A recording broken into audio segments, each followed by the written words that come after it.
배터리 스왑 스테이션이 크게 두 가지 장점이 있다는 거잖아요. 바로 뭐 교체를 해서 뭐 충전 방식은 아니지만 거의 충전 효과잖아요. 바로 완충 바로 돼서 한 5분 내외로 충전할 수 있는 방식이고, 그다음에 안 쓸 때는 ESS로 해서 혹시나 전력 부족한 곳에 보충해 줄 수도 있고, 아니면은 예전 뭐 아까 말씀드린 야간 전력을 다시 들어와서 충전할 수도 있고, 그러니까 효율을 높여준다는 얘기잖아요. 이 두 가지.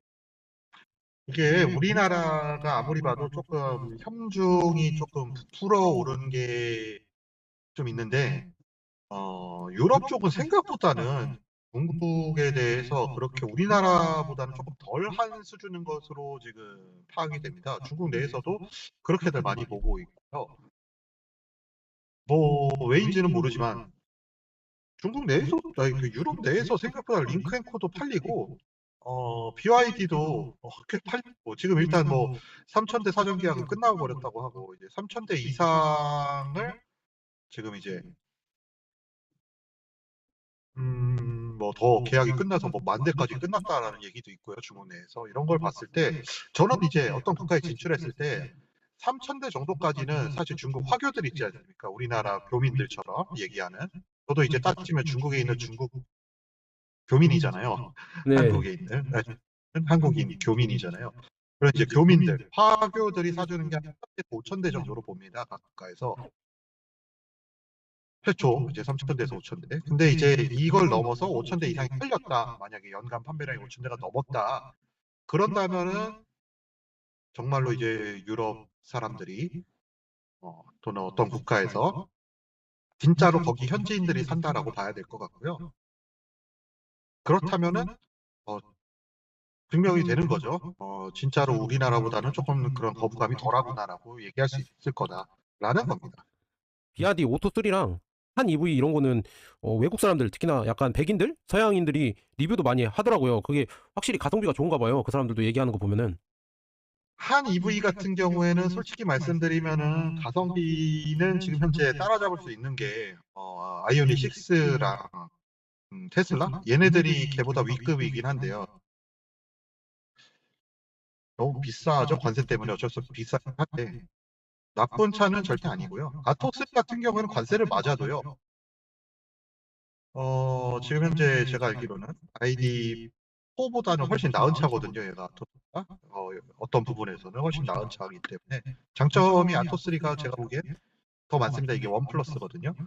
원 네. 플러스가 더 ID4보다는 장점이 좋다라는 생각을 하고 있기 때문에 어차피 그 가격대의 차량이면은요. 물론 이제 한국에서는 관세를 맡고 있고 저 ID4에 깡통 프림이 안 들어가서 5천만 원이 넘긴 한데 원래대로라면 그 깡통까지끼리 비교하면은 4천만 원대입니다. 근데 아토3는 시작이 2,600만 원이에요. 그래서 관세를 맞아도 둘이 비슷하게 4천만 원에서 시작을 하는 겁니다. 1,200에서 1,500 맞으니까요, 관세를. 물류비랑 이런 거랑. 음. 그러면은 뭐 아토3로 장점이 있으니까 이제 그런 뭐 유럽인들이 야 이렇게 했을 때도 장점이 있네. 그러면은 이거 충분히 가능성이 있네라고 판단을 하는 거죠. LFP 배터리가 한계는 명확하다고 했잖아요. 근데 네네. 그 장점은 특히나 대중화, 약간 중저가형으로 가성비로 갈 수 있다고 이렇게 보셨잖아요. 그래서 그렇다고 하면은, 그러면 LFP 모델이 그 전체적으로 판매량에서는 다른 뭐 NCM 모델 차량보다 많이 팔릴 거라고 이렇게 보시는 건가요? 혹시 LFP 달고 있는 차량들이? 네, 저는 한 25년에서 27년까지는 LFP 배터리가 NCM보다 더 많이 팔릴 가능성이 높다라고 보고 있습니다. 왜냐하면은 NCM으로 만들게 되면요, 아무리 싸게 만들어도요, 한국도 4천만 원 이상이 거의 다 나와요. 음. 지금 볼트 같은 경우 거의 옵션 조금 넣으면 4천만 원 나오잖아요. 네. 깡통가가 3,600에 한국에서. 생각해 보시면은 다 그런 겁니다. 모든 사람이 그렇게 4천만 원 이상의 차를 탈 수가 없고. 음. 그러면은 LFP 배터리로 해서 LFP 배터리가 지금 대략 NCM 배터리고 한 10에서 10% 정도? BYD는 20% 정도 싼데 BYD니까 그런 거고. 이제 CATL 배터리 같은 경우에는 대략 NCM 배터리의 가격에 대비해서 한 10% 정도 싼 거로 알고 있는데 그러면은 이제 차량 가격이 대략적으로 한 200에서 300만 원 정도가 인하되는 효과가 있다고 보시면 됩니다. 네, LF 배터리가 대략 60kW에서 70kWh 정도의 배터리라고 한다고 하면은 대략 한 300만 원 정도 절감이 되는 효과죠. 그러면은 300만 원이면요, 3천만 원짜리 차의 가격이 10%입니다. 예, 맞아요. 그러면은 똑같은 차를 이제 가격 다운 안 시키고 조금 더 내장재를 좋게 하거나 각종 기능을 추가하거나가 할 수 있게 되는 겁니다. 그쵸. 이런 부분 때문에 제가 LFP의 가능성은 아직 한 25년에서 27년까지 한 5년 정도, 최대 5년 정도까지는 충분한 강점을 지닐 것이다라고 보고 있는 거고, 이제 업체들 입장에서 솔직히 깡통 트림은 돈이 잘 안 벌리는데 여기를 깡통 트림을 최대한 가격을 낮추고 원가를 절감을 해서 이제 이익을 최대한 남기기 위해서 LFP를 쓰겠죠.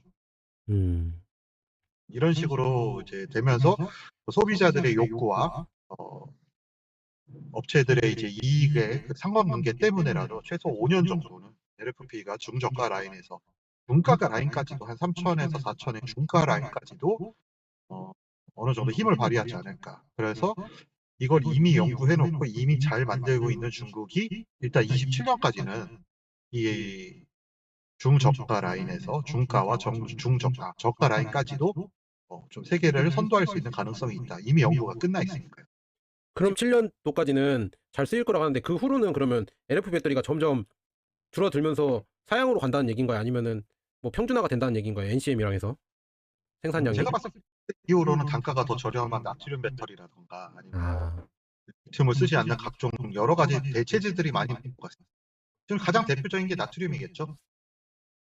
그래서 그 나트륨 배터리 같은 게 이제 중저가 라인하고 중저가 라인을 대체를 하게 되고, 이제 지금 현재 NCM은 중가라인과 중고가 라인을 대체하게 되고, 그 다음에 현재 이제 고가 라인은 아직까지 NCM을 쓰고 있지만 빠르게 이제 반고체나 전고체 같은 또는 뭐 리튬 황 같은 이런 것들로 이제 대체가 되면서 좀 바뀌지, 이런 식으로 좀 시장이 개편되지 않을까 생각입니다. 그러니까 그렇게 기술 개발이 되기 전에 그 과도기 저기에서 LF 배터리가 많이 쓰인다는 얘기네요. 그 과도기 부분에서 그쪽에서. 그렇습니다. LFP 배터리는 과도기였고, 사실 우크라이나 전쟁이 없었으면은 LFP의 과도기는 저는 한 올해나 내년이면 끝이었을 거라고 생각했었거든요. 21년도에 중국 전기차를 막 연구 시작할 때는. 근데 22년도에 전고 22년도 이제 중하반기쯤 되니까 이거 한 27년까지 가겠다. 라는 생각이 좀 들었습니다. 그래서